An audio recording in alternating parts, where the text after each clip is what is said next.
Hello everybody, it is Andy for another book review. Today I have the distinct pleasure of reviewing one of my most surprising reads of the year, and that is The Sword of Kaigen by M.L. Wang. This was the Shelf Space Discord read of the month in November 2020, and honestly, I had never heard of this book before. I vaguely had heard of it, but didn't have any intention of picking it up.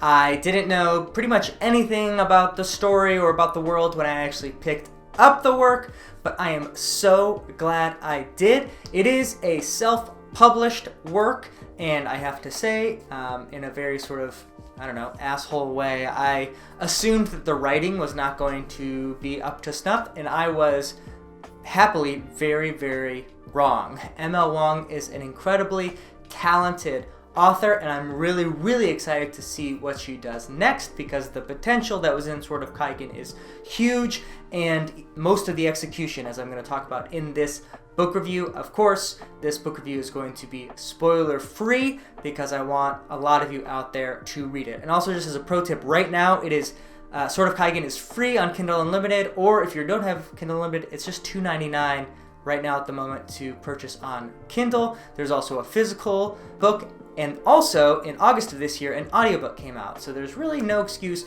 You should check this book out and support authors like M.L. Wang, who are doing it on her own, which I think is awesome. The basic plot centers around an empire known as the Kaigenese Empire, but more particularly the Sword of Kaigen. It's not a physical sword, but that is actually the name of a peninsula that basically borders the Kaigenese Empire from their rivals, or those who would want to conquer them. And for centuries and centuries, this peninsula has housed the most powerful warriors in the empire, particularly one noble house, Matsuda, which is sort of the most powerful house on the peninsula, is where we spend the most amount of our time in this novel, particularly with two characters. The eldest son, who is 14 when this novel opens, his name is Matsuka Mamoru, and the mother, the matriarch of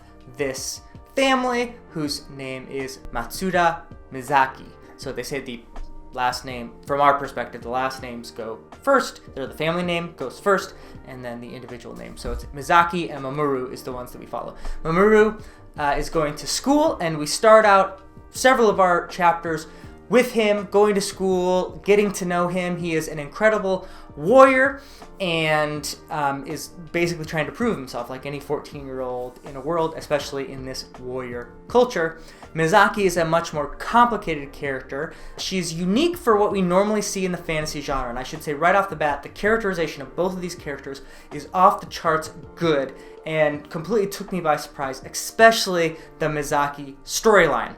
We get to know her basically in two different timelines in the way that the book is laid out. In her college years, where she was actually, well, I'm not going to say it because I didn't know this and I was surprised, but she's learning how to fight in college in a very unique way. And then now where she finds herself, I don't know if we hear her age, but I always envisioned her as sort of mid-40s. She has 4 children, and she is obviously strongly into the motherhood stage of her life, which is very expected for her as a noblewoman, but it's not something that she's really naturally accustomed to, and the relationship with her and her husband are certainly not perfect.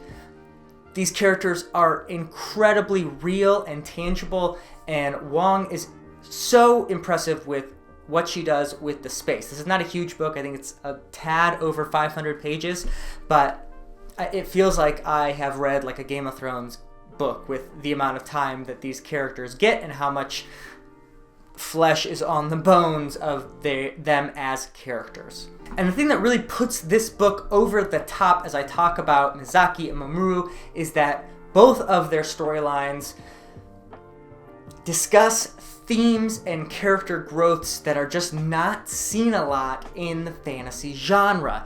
Mizaki explores things like miscarriage and the loss of love and dreams dying. Not in a way that like dreams could be resurrected, but like that things are literally dead and will not happen, and dealing with that and getting older. The pressures of motherhood, and particularly for women in in our culture for sure, but even in the culture in the book, of the pressure of them to be mothers and to enjoy being a mother, and that should be like the ultimate calling no matter what. And Mizaki struggles with that because that's not really how she honestly feels, and learning to love children that maybe are a burden for her in some way. Real, lasting, and seasonal depression and the harm of repressing memories and hardships and trauma. Like, so much incredible like tension and growth in that character. How a marriage can have like honest conflict.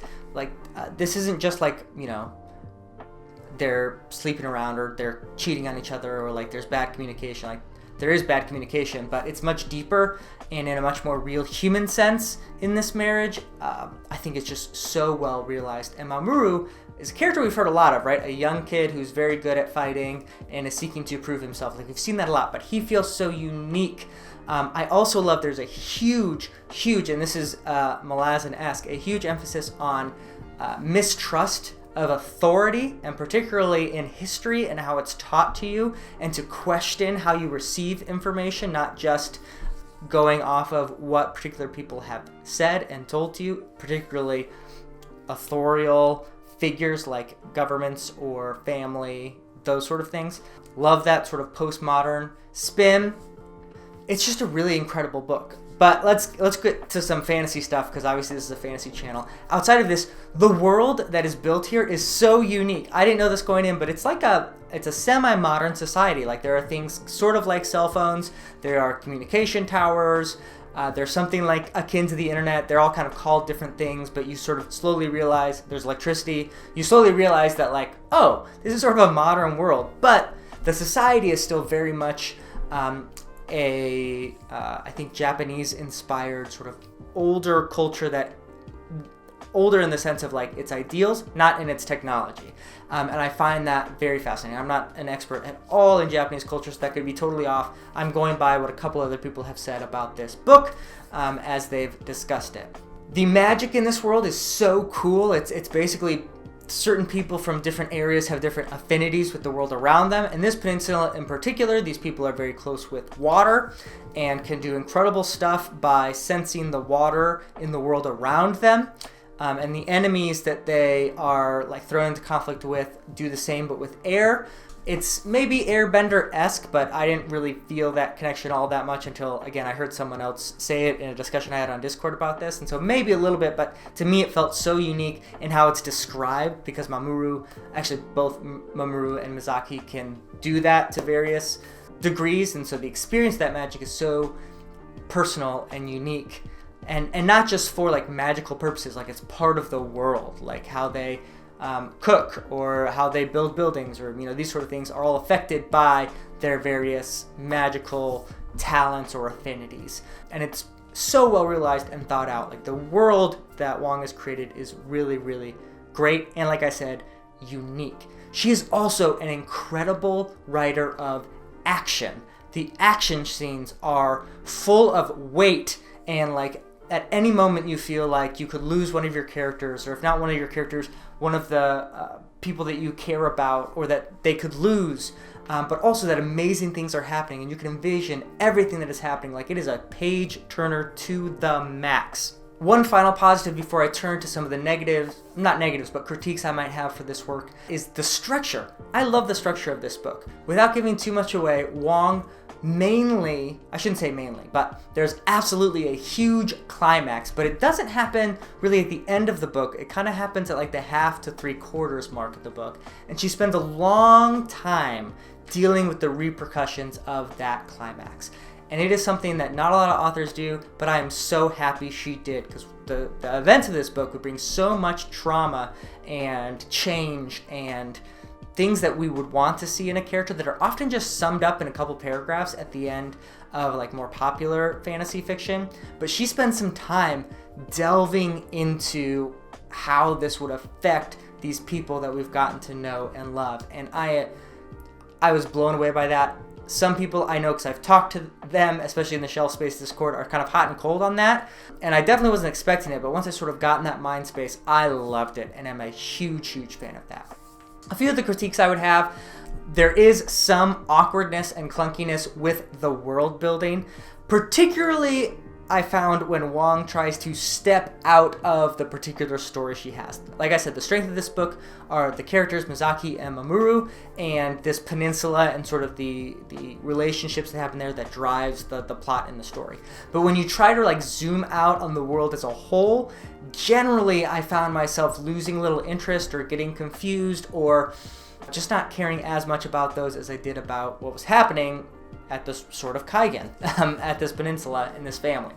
Particularly at the beginning, when I mean clunky, there's a history class that Mamoru goes to, and we've seen this before in things like Harry Potter and Name of the Wind and other things where like lectures are used to like explain things, but it's normally pretty short. There's like a 4-page like lecture that you are just reading on the history of Kaigen, which I thought was kind of clunky.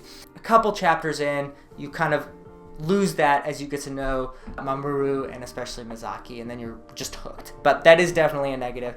And especially, and this is the thing that saddens me the most, the final chapter 31 I think, is really weighed down by this negative. There's definitely a desire that Wang has to connect the things that we've read about in this book with the larger world and sort of drive us to want to read other things in this world. And to me, it was not only clunky, but sort of brought down what I thought was a great ending for the most part, because it was just not exactly what I wanted. I wanted to stick with this story, and I was very satisfied. And then there's this long final chapter describing like how this one thing that we read about, what we cared about, fit into the larger picture with some like shadowy allusions to other things that I'm sure Wang was hoping would bring us to read other books in the series, because there are some other books.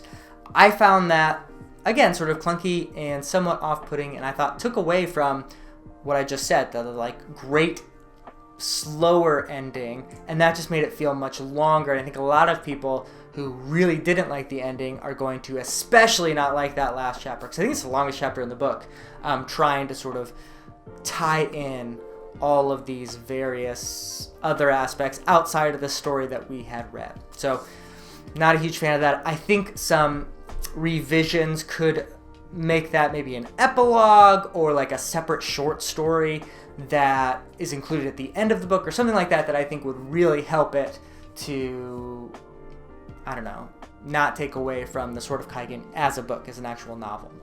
So those are my thoughts, sort of in a negative sense. But as you can tell, as a whole, I am really, really jazzed about this book and would highly recommend it. And let's turn to my grade for this book and my rating system.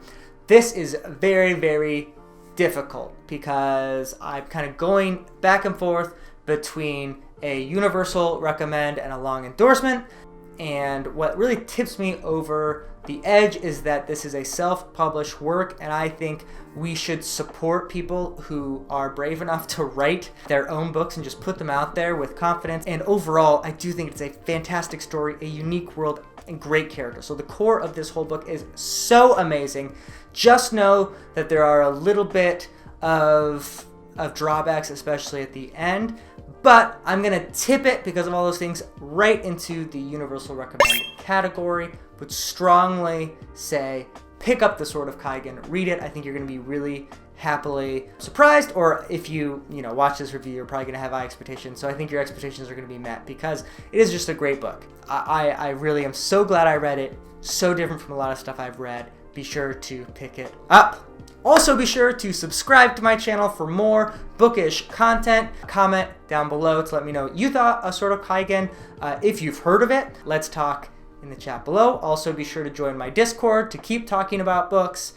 As always, first in, last out.